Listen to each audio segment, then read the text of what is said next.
Hello सर्वांना, सर्वप्रथम श्री स्वामी समर्थ. तर आज आम्ही चाललो आहे कुलदैवतच्या दर्शनासाठी. तर वटीचं सामान घेतलं हे बघा.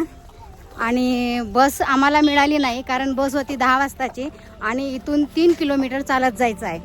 तर मी आणि माझा मुलगा चालत चाललो आहे. तर तरी अर्धा पाऊण तास लागणार आम्हाला चालत जायला. तर म्हटलं 10 वाजेपर्यंत बसची वाट बघितल्यापेक्षा त्याच्यापेक्षा चालतच जाऊया ना, तोपर्यंत पोहोचून जाणार बस येईपर्यंत. तर चला मग आपल्या ब्लॉगवरती कंटिन्यू राहा आणि मी तुम्हाला आमच्या कुलदैवतचं मंदिर दाखवणार आहे, जगदंबा मातेचं. तर चला मग भेटूया मंदिरामध्ये.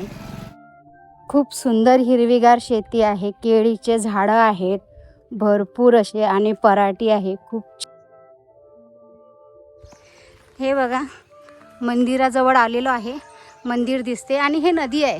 नदीला ना भरपूर पाणी असते, पण यावर्षी पाणी अजून नाही आहे, नदीला पूर्ण सुकली आहे. मी विचार करत होती घरून निघताना की नदीला पूर आला असेल, कारण मुंबईला तर भरपूर पाऊस चालू आहे.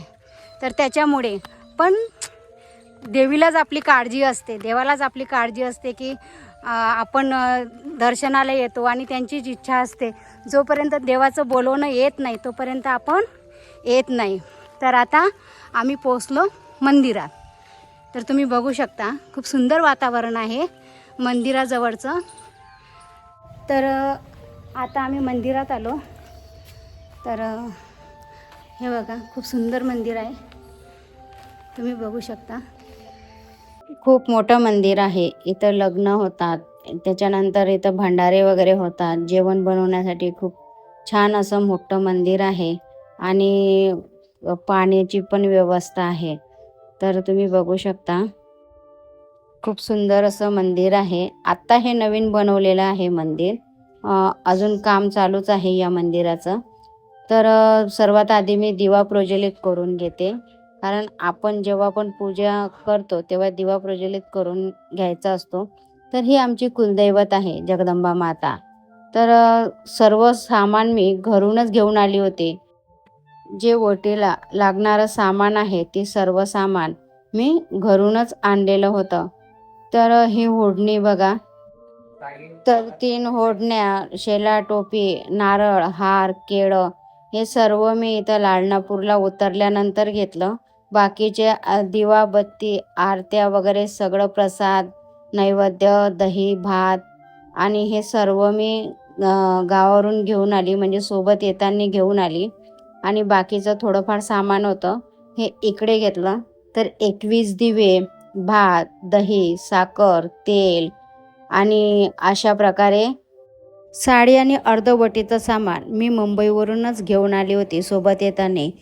कुलदेवता ही संपूर्ण कुळाची स्वामी असते. तिची रोज पूजा अर्चा केल्याने वंशवृद्धी होते, मुलाबाळांना दीर्घ आयुष्य लाभते आणि कुटुंबाचे अदृश्य संकटांपासून रक्षण होते. घरात जर नकारात्मकता असेल तर आपण नियमित कुलदेवीचे नाव घेतल्याने किंवा तिची सेवा केल्याने घरातील क्लेश, भांडणे मिटतात आणि सकारात्मक ऊर्जेचा संचार होतो.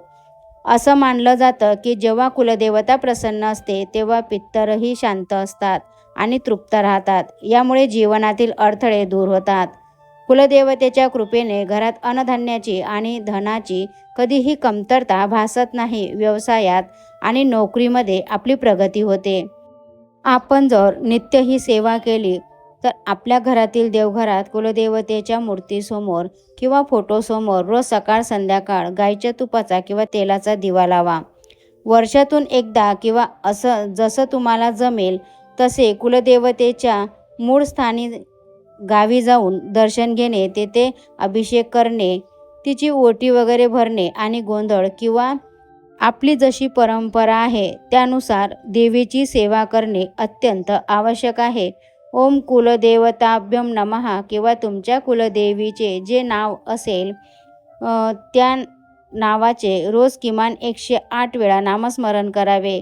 रोज घरात जेवण बनवल्यानंतर पहिला घास कुलदेवतेसाठी म्हणजेच पहिला नैवेद्य देवासाठी कुलदेवतेसाठी काढून ठेवावा.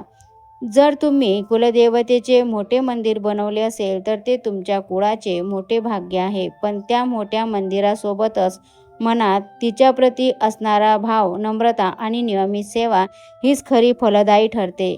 कुलदेवेच्या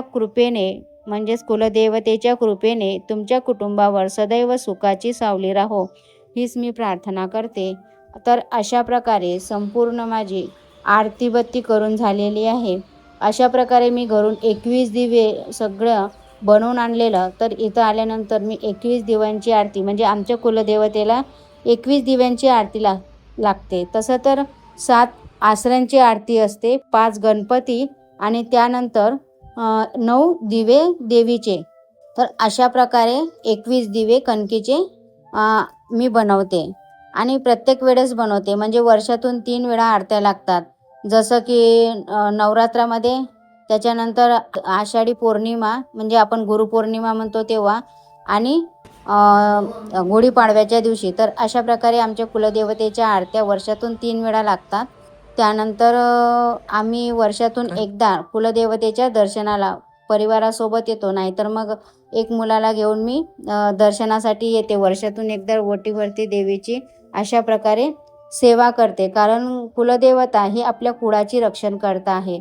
आणि त्यासाठी कुलदेवतेची जर आपण सेवा केली, पितरांची सेवा केली, तर आपल्या घरामध्ये सुख, शांती, समृद्धी, कसल्याच गोष्टीची कमतरता आपल्याला भासत नाही.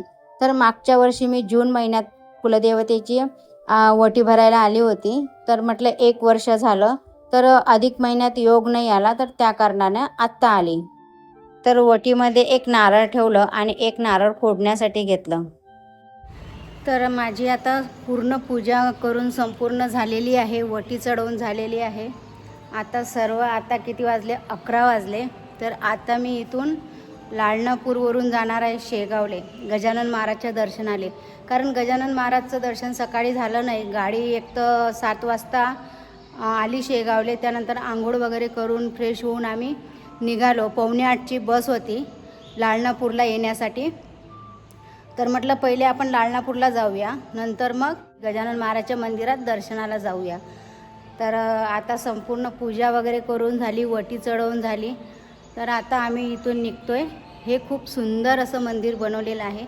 पहिले हे कच्चं होतं, पण आता इथं लग्न वगैरे होतात आणि खूप मोठे भंडारे पण होतात. तर खूप लोक असे मस्त छान असं मंदिर बनवलं. बाहेर पण आता बनवत आहेत मंदिर छान वगैरे. तर मी तुम्हाला बाहेरचं पण मंदिर दाखवते. खूप सुंदर असं वातावरण आहे. हे बघा बाहेर कसं सुंदर आहे. बाजूलाच नदी आहे, कारण नदीच ओलांडून यावं लागतं मंदिरामध्ये.